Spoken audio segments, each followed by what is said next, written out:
Halo, selamat sore pemirsa. Senang sekali kembali menyapa Anda di sore hari bersama dengan saya Celia Alexandra dan juga Jasmine Rahmadi di Apa Kabar Indonesia Akhir Pekan untuk Anda di sore hari ini. Kita punya informasi apa, Jasmine? Banyak sekali, Celia, informasi menarik yang tentunya akan kita hadirkan pada akhir pekan kali ini. Di antaranya kita akan membawa pemirsa ke Mandalika, Nusa Tenggara Barat. Wah, seru sekali ya. Pagelaran MotoGP hari kedua nih, Sel. Selain itu, tentu kita juga akan membawa pemirsa ke Monas, Jakarta Pusat. Karena tahu nggak besok ada apa, Sel?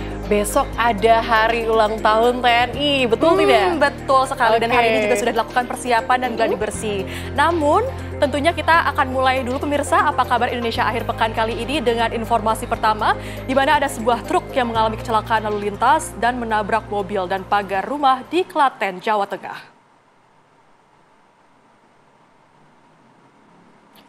Pemirsa, sebuah rekaman CCTV memperlihatkan detik-detik kecelakaan truk bermuatan besi aluminium di Jalan Raya Pakis, Daleman, tepatnya di Desa Sekaran, Kecamatan Wonosari. Kecelakaan bermula ketika truk melaju dari arah Daleman menuju Pakis. Truk berjalan terlalu ke kanan sehingga membentur mobil pribadi yang melaju dari arah berlawanan. Kemudian, truk menabrak pagar rumah kepala desa setempat. Akibat kejadian tersebut, sopir kedua kendaraan terjepit di kursi kemudi. Proses evakuasi sopir dilakukan petugas dibantu warga. Beruntung tidak ada korban jiwa dalam peristiwa ini, hanya saja 4 orang mengalami luka dan dibawa ke rumah sakit.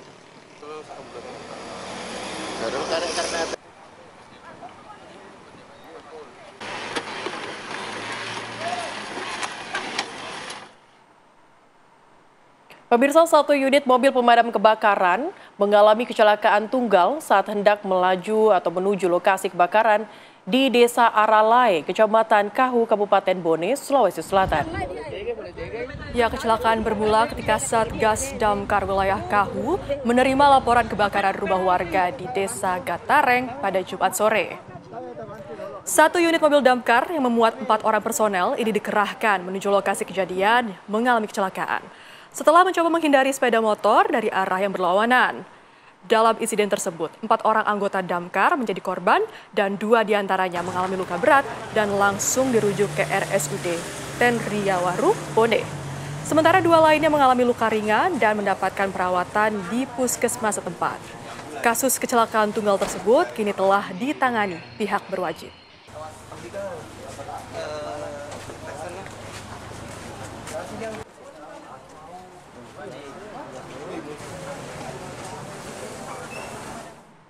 Pemirsa, seorang pria Parubaya yang bekerja sebagai pekerja proyek ini ditemukan tewas di kamar kosnya di Jalan Kembangan Raya, Kembangan, Jakarta Barat. Korban tewas diduga menjadi korban pembunuhan lantaran ditemukan luka tusuk di bagian dada.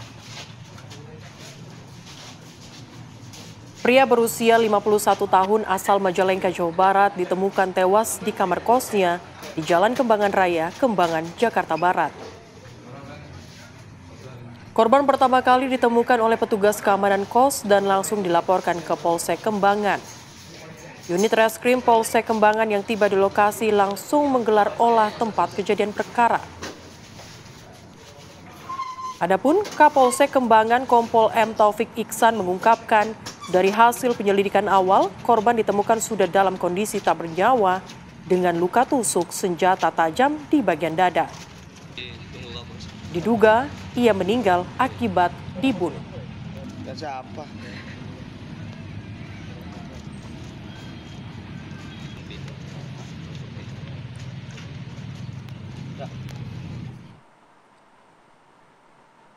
Masih dari wilayah Jakarta Barat, pemirsa, di mana 4 rumah warga di Jalan Peternakan, Cengkareng, Jakarta Barat pada Sabtu dini hari terbakar. Kebakaran diduga berasal dari korsleting listrik dari salah satu bangunan dan menyambar ke rumah warga lainnya.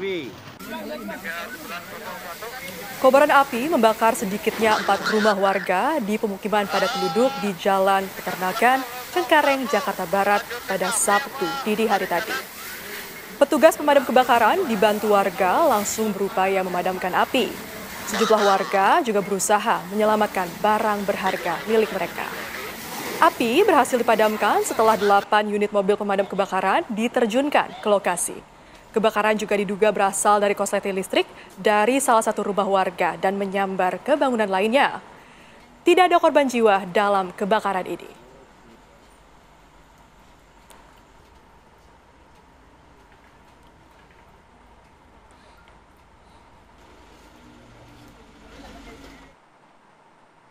Pemirsa, pada Sabtu pagi, posko SAR gabungan yang merupakan lokasi ambruknya Pondok Pesantren Al-Hozindi di Kecamatan Buduran, Sidoarjo, Jawa Timur masih dipadati keluarga korban. Wali santri masih menanti kepastian pencarian yang sudah memasuki hari ke-6. Mereka pasrah dan terus berdoa asalkan seluruh korban segera ditemukan. Adapun Jumat kemarin, tim gabungan berhasil mengevakuasi 9 korban dalam keadaan meninggal dunia. Sementara hingga hari ini, 49 korban masih belum ditemukan.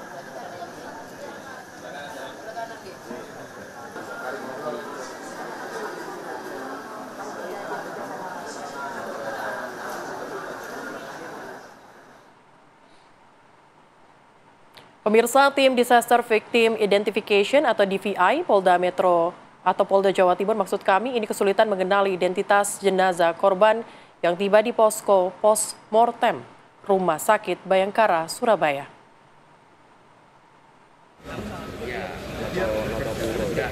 Tim Disaster Victim Identification atau DVI Polda Jawa Timur mengalami kesulitan disebabkan oleh kondisi wajah jenazah yang sulit dikenali. Rata-rata korban masih berusia 12-15 tahun yang belum memiliki identitas KTP. Data pembanding lain seperti aksesoris dan juga tanda tubuh korban sangat dibutuhkan oleh tim DVI sebagai pembanding. Tim DVI juga mulai melakukan pengambilan sampel DNA sebagai langkah akhir akurasi identifikasi.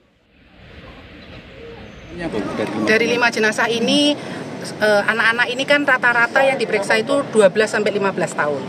Gitu kan. Nah, jadi sidik jarinya sudah mulai rusak karena sudah mulai pembusukan. Kalaupun ada sidik jari, pembanding dari KTP kan belum membuat. Begitu. Jadi kalau dicocokkan dengan mambis, kemungkinan besar nggak ketemu. Itu satu, itu dari sidik jari. Dari gigi, nah gigi rata-rata umur 12-15 itu pertumbuhannya kan hampir sama. Ciri-ciri khusus sampai saat ini belum didapatkan. Misalnya, ada yang copot satu atau apa itu belum ada yang khas gitu dari laporan keluarga dan yang ditemukan. Jadi untuk dari gigi juga agak kesulitan untuk membandingkan. Dari segi pakaian seperti tadi saya sampaikan mirip-mirip karena kan ini anak pondok, seragamnya kan kokonya putih semua, lagi sholat asar ya, kokonya putih semua. Nah terus pada pakai sarung juga.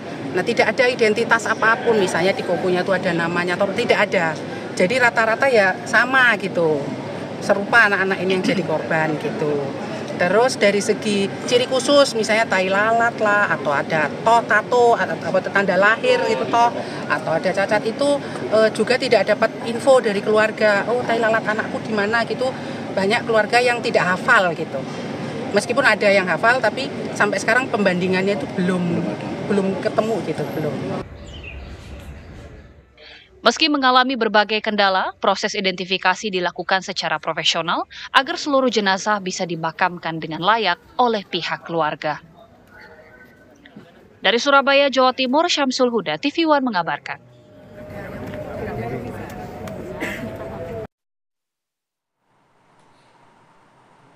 Pemirsa, lalu bagaimana kondisi terkini upaya pencarian korban reruntuhan gedung Pondok Pesantren Al-Hozindi di Sidoarjo, Jawa Timur? Dari TKP, kita sudah bergabung dengan rekan Faisal Rinaldi, dan mengenai proses identifikasi jenazah di RS Bayangkara, juga sudah ada rekan Syamsul Huda. Pertama kita ke TKP terlebih dahulu, di mana sudah ada rekan Faisal Rinaldi yang sudah siap untuk mengabarkan. Selamat sore, Faisal. Bagaimana proses evakuasi berjalan sejauh ini, Faisal?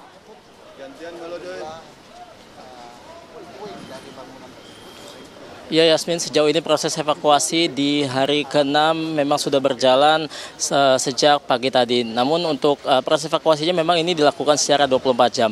Kami mendapatkan informasi terakhir Yasmin, pada pukul 14.35 waktu Indonesia Barat tadi ditemukan lagi satu jenazah di sektor A6. Di mana jenazah tersebut informasinya Yasmin sudah dibawa ke Rumah Sakit Bayangkara, Polda Jatim Surabaya untuk dilakukan identifikasi. Nah, untuk itu kami akan menunjukkan terlebih dahulu kepada Anda bersama juru kamera Muhammad Rafi bagaimana situasinya saat ini di TKP yang kurang lebih dari jarak tempat kami mengabarkan saat ini 50 meter sedang proses evakuasi ini dilakukan. Nah, untuk hari ini sendiri Yasmin dan juga pemirsa, proses evakuasi difokuskan yakni untuk pembersihan puing-puing atau reruntuhan bangunan di lokasi kejadian.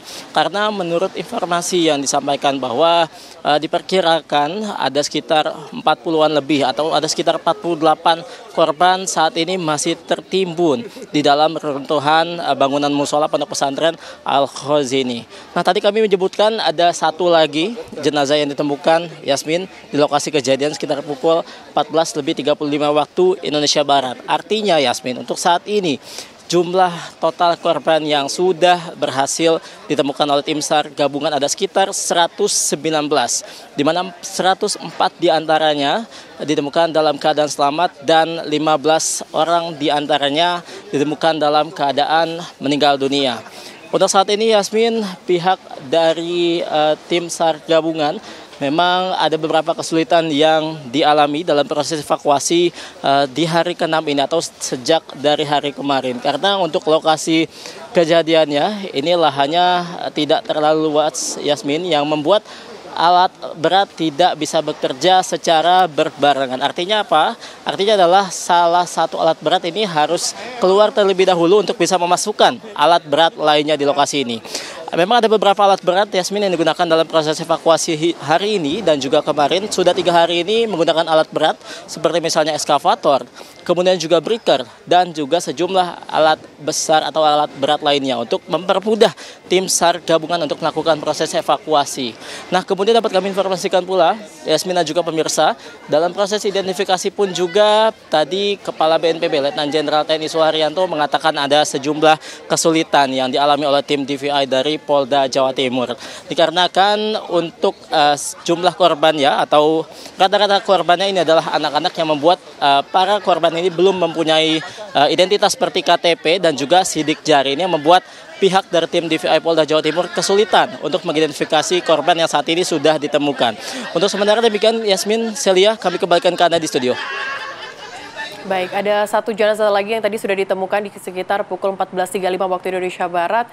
Dan kami juga ingin mengetahui kalau tadi alat berat ini cukup kesulitan untuk datang berbarengan di sana. Bagaimana kemudian Anda melihat proses evakuasi lebih lanjut ke depan ini? Kalau kami lihat ada sekitar 48 yang masih belum dievakuasi. Bagaimana Faisal?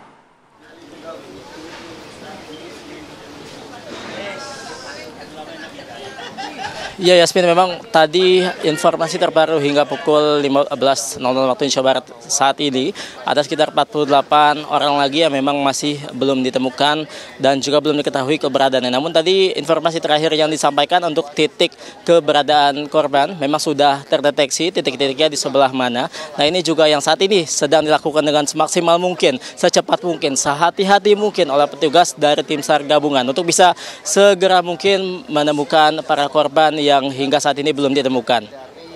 Celia.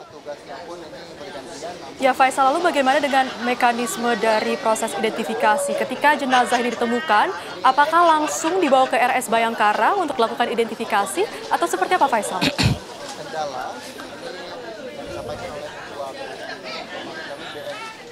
Iya Yasmin, untuk proses identifikasinya memang sebelum dibawa ke Rumah Sakit Bayangkara Polda Jawa Timur, petugas dari tim SAR gabungan atau lebih tepatnya dari DVI Polda Jawa Timur melakukan pengambilan sampel terlebih dahulu untuk dijadikan postmortem di lokasi kejadian atau di tempat kami mengabarkan saat ini. Lalu nantinya postmortem tersebut akan dicocokkan dengan pos antemortem yang memang sudah diberikan oleh pihak keluarga. Seperti misalnya data-data pribadi, kemudian juga barang pribadi milik korban, ini nantinya akan dicocokkan terlebih dahulu di lokasi kejadian sebelum nantinya dibawa ke Rumah Sakit Bayangkara Polda Jawa Timur dan juga nantinya untuk menunggu proses identifikasi ini, para jenazah akan ditempatkan terlebih dahulu di cooler storage begitu di Rumah Sakit Bayangkara Polda Jawa Timur Surabaya. Yasmin. Identifikasi lebih lanjut akan dilakukan di Rumah Sakit Bayangkara. Kita akan bergeser ke Rumah Sakit Bayangkara. Sudah ada rekan kami Syamsul Huda. Syamsul Huda, bagaimana kemudian proses identifikasi di sana dan juga termasuk satu jenazah yang baru datang ataupun baru ditemukan tadi sekitar pukul 14.35 waktu Indonesia Barat. Syamsul. Ya, benar sekali bahwa pada pencarian hari ke-6 ini di mana Kepala BNPB telah memerintahkan untuk melakukan pencarian secara masif dengan menggunakan alat berat. Saat ini tepat pukul 15.00 baru saja satu mobil ambulan pengangkut jenazah korban ambruknya bangunan musala di Pondok Pesantren Al-Khosdini Sidoarjo sudah tiba di Rumah Sakit Bayangkara Polda Jawa Timur. Kedatangan satu jenazah ini melengkapi 9 jenazah yang sudah tiba lebih dulu di Rumah Sakit Bayangkara pada pencarian hari ke-5 kemarin. Dan untuk proses identifikasi sendiri untuk 9 korban yang sudah tiba pada pencarian hari ke-5 pada hari Jumat kemarin sudah dilakukan pengambilan sampel postmortem oleh pihak tim DVI. Dan ke-9 jenazah yang sudah tiba pada hari Jumat kemarin setelah diambil pengambilan sampel-sampel postmortem kemudian dipindahkan ke lemari es penyimpanan atau cold storage untuk kemudian dilakukan pencocokan antara data postmortem dan data antemortem yang sudah dimiliki oleh tim DVI yang diambil dari pihak keluarga korban. Sementara itu Kabidokes juga mengatakan bahwa memang terjadi sedikit kesulitan dalam proses identifikasi, terutama karena memang kondisi jenazah yang sudah mulai rusak, terlebih para jenazah ini rata-rata berusia antara 12 hingga 15 tahun, sehingga ketika dilakukan pengambilan sidik jari, mereka tidak bisa terkoneksi dengan identitas KTP, karena memang mereka usia yang belum berhak untuk memiliki kartu identitas KTP. Sementara itu jika data primer yang lain sebagai pembanding yakni kondisi struktur gigi, karena mereka masih berada di usia yang cukup di antara 12 hingga 15 tahun sehingga struktur gigi masih terbilang sama, sehingga tim juga mengalami kesulitan. Dan untuk memperkuat kembali, tim DVI terus meminta data-data pembanding lain yakni data antemortem, di mana data-data antemortem ini sangat diperlukan sebagai pembanding, mengingat data pembanding yang lain seperti aksesoris dan lain sebagainya ternyata setelah ditemukan rata-rata para korban ini memiliki memakai pakaian yang sama dan menggunakan yang sarung, mengingat mereka juga merupakan santri di pondok pesantren. Sementara itu sebagai alternatif terakhir dalam proses identifikasi, maka tim DVI akan menggunakan tes DNA untuk melakukan pencocokan yang valid, sehingga akan ditemukan identitas yang benar-benar memang itu adalah valid dan bisa dipertanggungjawabkan. Dan untuk melakukan hal tersebut, hari ini tim DVI sudah mengumpulkan beberapa sampel DNA dari keluarga korban dan akan dikirim ke Pusdokes Mabes Polri guna dilakukan pengujian dan akan dilakukan pencocokan dengan DNA terhadap korban-korban tersebut. Sementara itu untuk mengantisipasi pergeseran dari keluarga korban yang akan datang ke Rumah Sakit Bayangkara untuk menunggu kepastian proses identifikasi dari 10 jenazah yang sudah ditemukan, Pemprov Jawa Timur sudah menyediakan 2 tenda besar untuk para keluarga korban beristirahat. Tidak hanya menyediakan 2 tenda besar untuk keluarga waris santri untuk beristirahat, Pemprov Jatim melalui Dinas Sosial juga telah menyediakan dapur umum sehingga logistik dari para keluarga korban ini juga terpenuhi. Dinas Sosial juga telah menyediakan 2 toilet portable serta pendampingan psikososial bagi keluarga selama mereka menunggu di area tenda yang sudah dibangun di area Rumah Sakit Bayangkara Surabaya dan di sekitar area Dinas Kesehatan Provinsi Jawa Timur. Demikian. Baik, artinya proses identifikasi masih terus berlangsung. Terima kasih Syamsul Huda mengabarkan langsung dari Rumah Sakit Bayangkara. Dan sebelumnya ada rekan Faisal Rinaldi mengabarkan dari TKP. Selamat bertugas kembali rekan-rekan. Dan pemirsa, kita hadirkan informasi lainnya untuk Anda. Ini kabar terbaru di mana Presiden ke-7 Republik Indonesia Joko Widodo dikabarkan mendatangi kediaman Presiden Prabowo Subianto di Kertanegara, Jakarta Selatan. Untuk mengetahui informasi terkini pertemuan Presiden Prabowo Subianto dengan Joko Widodo, sudah ada rekan kami, Sekar Wanda di Kertanegara, Jakarta Selatan. Sekar, apakah Anda mengetahui apa saja kemudian yang akan dibahas oleh Presiden Prabowo Subianto bersama dengan Presiden ke-7 RI Joko Widodo di kesempatan kali ini?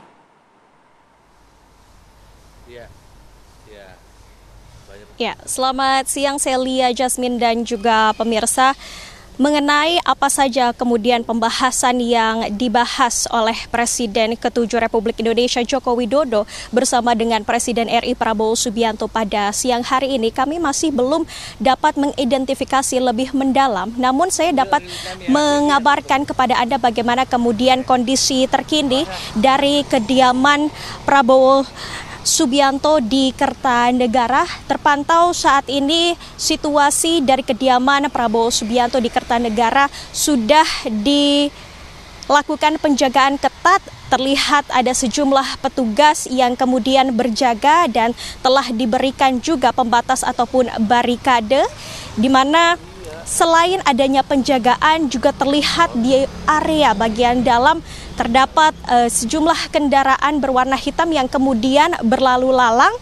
Dan jika kita lihat lebih mendalam lagi di area bagian dalam dari kediaman Prabowo Subianto, ini juga terlihat ada pas pampres yang kemudian juga berjaga untuk memastikan bahwa keadaan saat ini steril. Tadi kami sempat bertanya kepada staf dari pers Prabowo Subianto, di mana hari ini memang terdapat agenda namun bersifat internal. Selain adanya pertemuan dari Presiden ke-7 Joko Widodo, namun juga ada pertemuan lainnya yang mana hari ini juga turut diundang staf dari Kementerian Pertahanan, kemudian dari beberapa kementerian yang lainnya yang kemudian hari ini juga datang ataupun hadir ke kediaman Prabowo Subianto di Kertanegara. Kami masih belum memastikan apa sebenarnya yang dibahas dalam pertemuan hari ini, namun momen ini merupakan yang kemudian seringnya terjadi begitu. Hal ini kami dapatkan informasinya dari staf pers dari Presiden Prabowo Subianto bahwa pemanggilan dari para kementerian kemudian dari Presiden ke-7 Joko Widodo memang sebenarnya sebelumnya juga sempat dilakukan begitu. Dan jika kita lihat situasi saat ini cukup landai dan juga kondusif. Kemudian tadi kami juga sempat menanyakan kepada staf pers dari Prabowo Subianto, di mana agenda untuk hari ini telah berlangsung sejak pukul 1:30 siang hari tadi, dan ada beberapa agenda internal yang juga dilakukan hari ini dan berlangsung hingga pukul 2:30 siang hari ini. Kami masih belum dapat memastikan apakah memang agenda ini terhenti hingga pukul 14.30 ataupun setelah pukul 14.30 ini masih terus dilanjutkan dengan beberapa agenda lainnya. Namun jika kita melihat situasi saat ini masih sangat kondusif, dan juga tadi terlihat ada beberapa mobil hitam yang kemudian juga keluar dari area kediaman Prabowo Subianto pada hari ini. Untuk sementara Celia, kita akan terus nantikan apa sebenarnya pembahasan yang dibahas di Kertanegara hari ini. Namun sementara saya kembalikan ke Anda di studio. Baik, kita akan nantikan bersama. Terima kasih Sekar Wanda mengabarkan langsung dari Kertanegara, Jakarta Selatan. Dan pemirsa, viral di media sosial sejumlah pekerja di dapur SPPG di Kabupaten Bandung Barat, Jawa Barat ini mencuci nampan untuk makan bergizi gratis dengan air kotor. Kita akan hadirkan informasinya selengkapnya usai jeda. Tetaplah bersama kami di Apa Kabar Indonesia Akhir Pekan.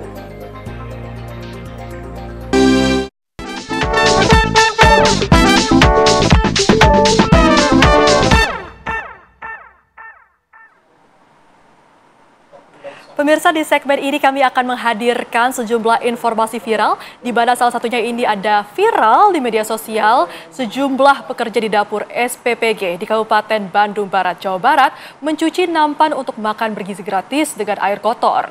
SPPG tersebut pun ditutup sementara untuk dievaluasi.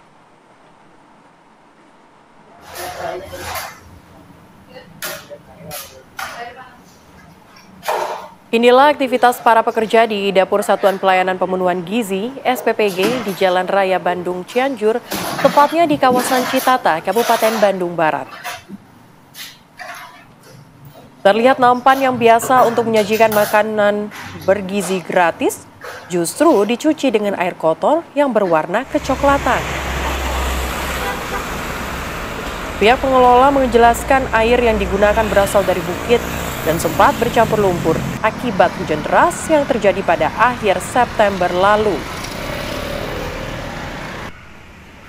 SPPG Tagok Munding Cipatat ini telah beroperasi sejak Agustus 2025 dan sudah mendistribusikan 3.000 porsi MBG setiap harinya. Adapun atas peristiwa tersebut SPPG ditutup sementara untuk dilakukan perbaikan hingga beberapa hari ke depan.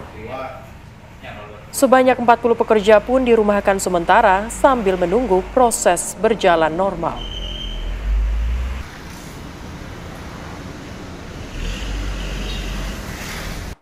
Hari ini air itu terkendala keruh, Pak. Nah, itu disebabkan air hujan, debit air hujan yang tinggi. Terus memang dari kondisi air yang telah kami cek kembali itu memang bukan kotor, tapi itu mengandung lumpur. Itu tuh bukan air cucian yang kotor ataupun yang sisa dari pencucian yang sudah dibersihkan kembali, tapi memang itu terkondisi karena air hujan dan berlumpur.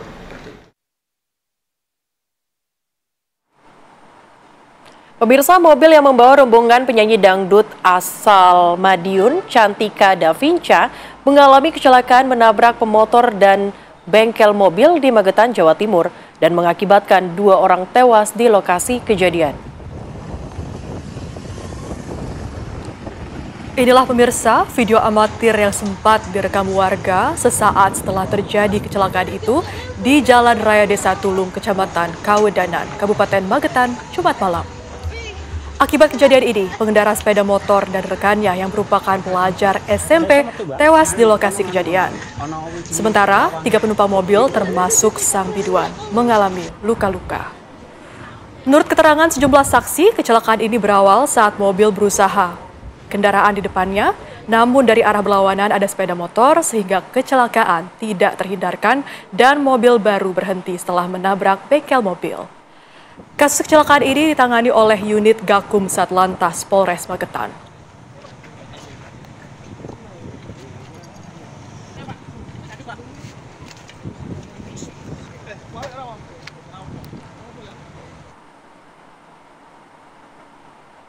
Ya pemirsa, ini viral juga di media sosial di mana ada rombongan pengantar jenazah melakukan aksi ugal-ugalan di jalur Trans Sulawesi, Kecamatan Mandai, Kabupaten Baros, Sulawesi Selatan.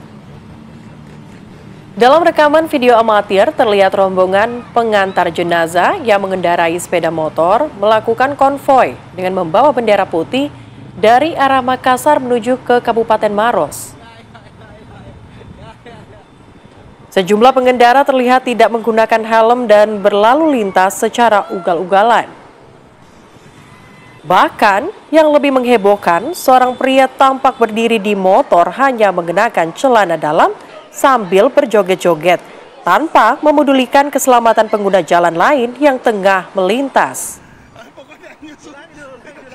Hingga kini polisi masih mengumpulkan keterangan dan barang bukti atas peristiwa yang dinilai meresahkan dan tidak pantas ditunjukkan di jalanan umum tersebut.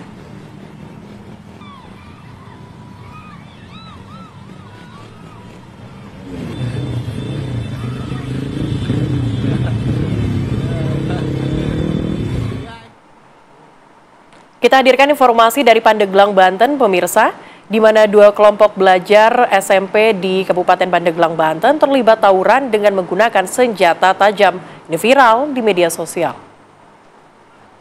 Ya, aksi duel para pelajar SMP itu diketahui terjadi di Jalan Perkebunan di wilayah Kecamatan Angsana, Kabupaten Pandeglang, Banten.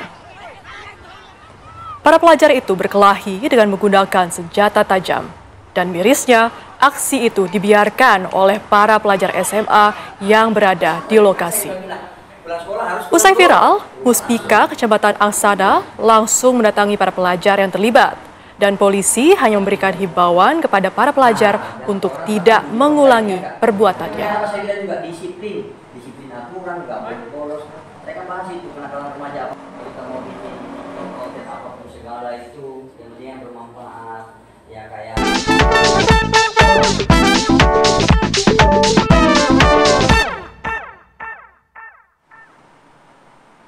Pemirsa, ini penonton berdatangan ke sirkuit Mandalika dengan penuh semangat sambil membawa atribut tim dan pembalap idolanya. Informasi saat lagi akan kami hadirkan. Tetaplah bersama kami di Apa Kabar Indonesia Akhir Pekan.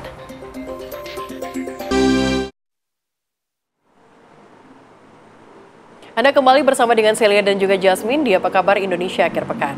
Pemirsa, pengamanan MotoGP 2025 di sirkuit Pertamina Mandalika terus diperketat. Ya, selama gelaran berlangsung, pasukan gegana Brimopolda Nusa Tenggara Barat melakukan sterilisasi di seluruh sisi sirkuit dan mengoperasikan command center di kawasan sirkuit.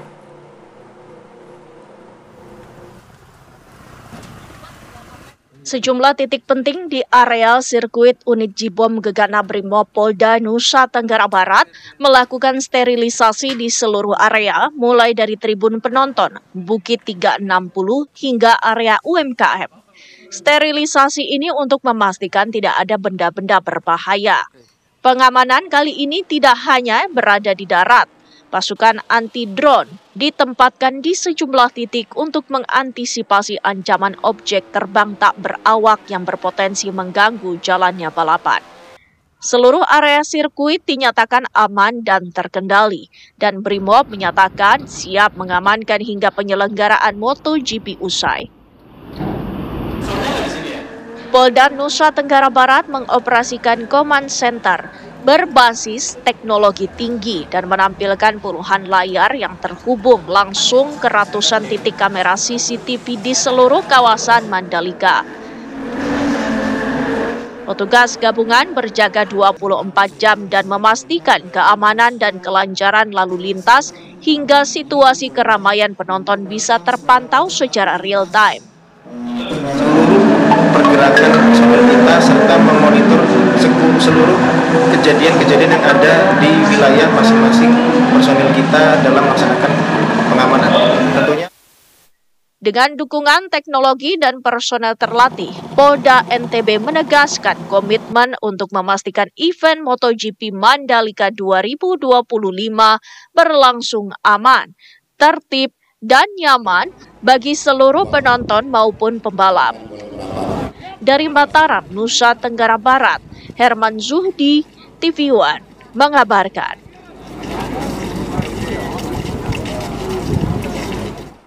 Ya, pemirsa, di hari kedua pergelaran dari MotoGP di Mandalika, ini aktivitas sudah terlihat di sejumlah pintu masuk dari sirkuit. Dan mereka juga berdatangan membawa atribut ya untuk langsung datang ke sirkuit Mandalika. Seperti apa? Berikut informasinya. Para penonton mengaku sengaja datang lebih awal karena berharap dapat menyaksikan persaingan seru di lintasan pada babak kualifikasi.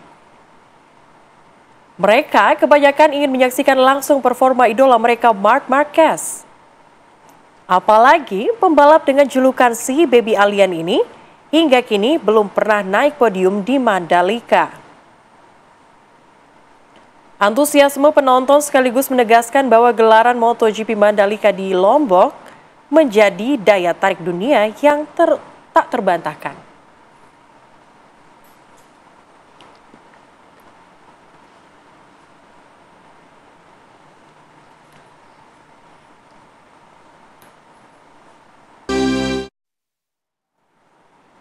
Ya, Celia, ini menjelang HUT TNI yang akan jatuh pada esok hari, ada sejumlah alutsista yang dipamerkan dan dipajang di sekitar kawasan Monas Jakarta Pusat. Tepatnya dari 1047 alutsista, Celia. Oke, langsung saja kita akan lihat seperti apa persiapan untuk hari besok. Pemirsa, rekan kami Zinedine Duan sudah menyiapkan liputannya untuk Anda dan berikut.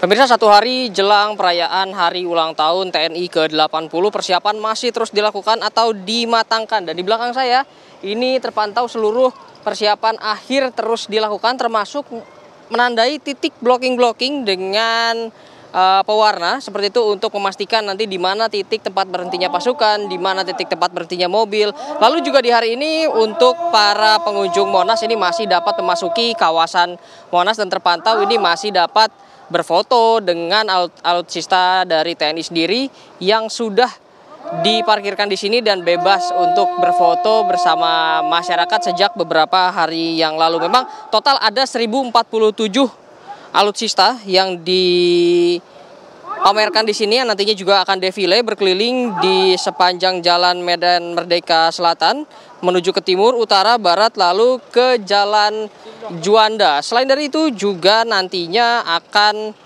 ada penampilan dari beberapa artis nasional yang nantinya juga akan memeriahkan acara ulang tahun TNI pada esok hari. Selain itu pada hari ini nantinya akan digelar doa bersama, lalu dilanjut dengan ziarah kubur ke Taman Makam Pahlawan yang akan dilakukan kurang lebih di sore hingga malam hari. Dari Jakarta, Zinedine Duhan, Rashid Hartadi, TV One mengabarkan. Dan pemirsa, kalau tadi kita sudah melihat dari kawasan Monas, kami akan ajak Anda untuk melihat informasi terbaru di mana Kementerian Komunikasi dan juga Digital ini pemirsa mengeluarkan hasil pengukuran Indeks Masyarakat Digital Indonesia pada tahun 2025. Hasilnya pemirsa terjadi peningkatan sebesar 1,19%.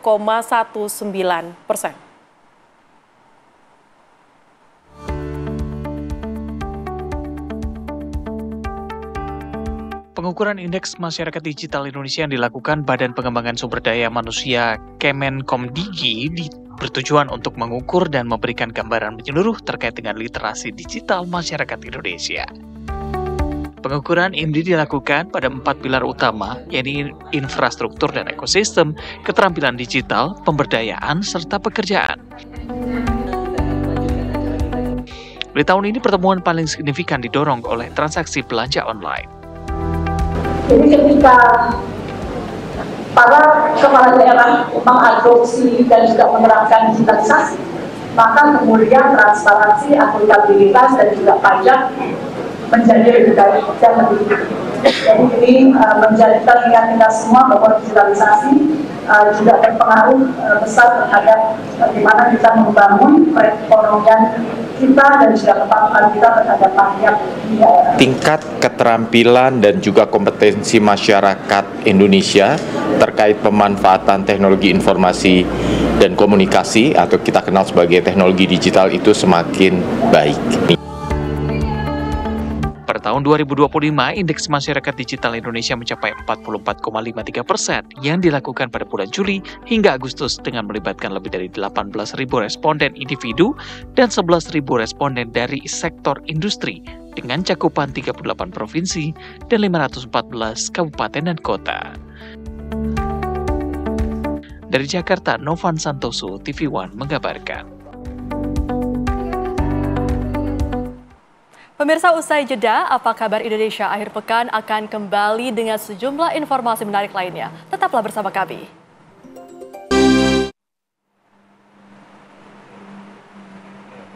Anda kembali di Apa Kabar Indonesia akhir pekan bersama dengan Celia dan juga Jasmine. Pemirsa, warga desa Sungai Asam ini digegerkan dengan penemuan kerangka manusia di pondok yang berserakan, pemirsa.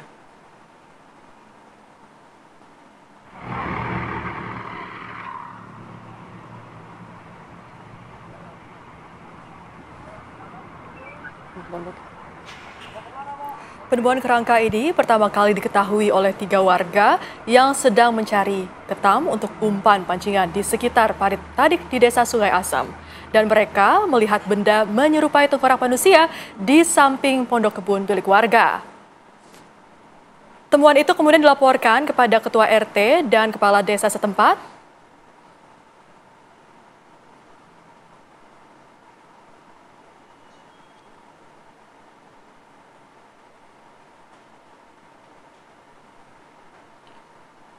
Ya, pemirsa, ini kita ketahui bersama bahwa di layar kaca Anda saat ini adalah tempat ataupun di kawasan industri Cikande KLB radioaktif di mana ada kejadian luar biasa terpapar radioaktif, pemirsa.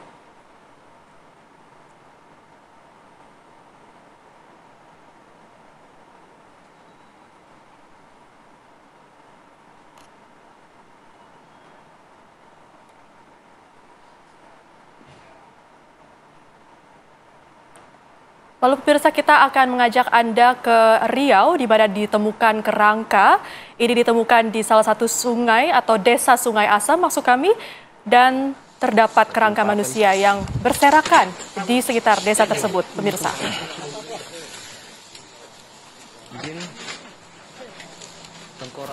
Ya, saat ini tampak di layar kaca Anda, pemirsa, adalah tempat ataupun pondok yang rusak, tempat di mana warga Desa Sungai Asam ini menemukan kerangka manusia. Tampak kalau dari layar kaca Anda, ini adalah kerangka manusia yang memang berserakan di pondok tersebut.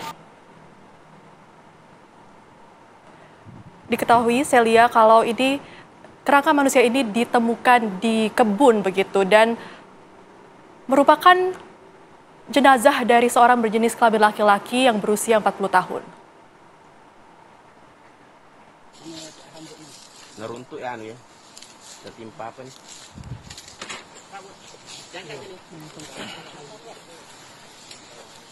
Mungkin tengkoraknya dan bagian tulang lainnya berserakan.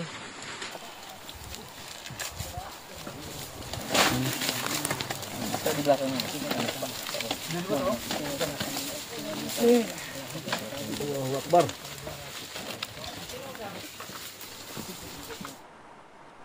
Dan pemirsa, berikut kita dengar keterangan dari Kepala BNPB yang menyatakan bahwa total korban dari ambruknya pesantren Al-Hozidi ini sudah mencapai 167 orang. Berikut pemirsa. Ini semua korban itu kan ada 167, ya, 167. 167 ini 100% seperti itu, Pak? Nggak ada. Nanti setelah kita tutup operasi baru itu. Tapi sekarang saya bisa katakan jumlah korban itu ada 167. Yang ditemukan 118, ya. 118 itu 103 itu yang selamat. Tambah satu itu yang namanya adalah, nah itu tahu kan, Ibnu Pairus. Itu dalam daftar yang hilang tuh ada, tiba-tiba dia selamat tapi tidak di sini, ada di tempat lain, ya. Berarti kan ada 104 yang selamat. Nah, nanti dari 104 itu jangan ditanya lagi. Itu dari 104 itu yang jadi runtuh di mana, Pak? Ini masih, karena ada beberapa kasus orang tuanya mencari, katanya anaknya dalam reruntuhan, tetapi ternyata dia di tempat lain. Ada 2 orang itu yang sudah jelas. Yang terakhir itu yang Ibnu Pairus itu. Berarti yang menjadi korban adalah berapa? 67. 67 ya. 14 sudah ditemukan. 14 itu 5 sudah ada datanya, ya kan? 5 sudah ada datanya, yang pertama meninggal itu sudah ada datanya, 5. Nah, nanti yang baru datang, rekan-rekan media tanya yang kemarin datang gitu loh, jangan mengulangi lagi dari awal. Kita berharap tentunya proses evakuasi untuk 48 jenazah ini segera dilakukan. Dan juga informasi tadi pemirsa sekaligus menutup jumpa kita di Apa Kabar Indonesia Akhir Pekan. Saya Celia Alexandra. Dan saya Yasmin Rahmadi, wakil kru bertugas, pamit undur diri, terima kasih dan happy weekend. Sampai jumpa, happy weekend. Happy weekend.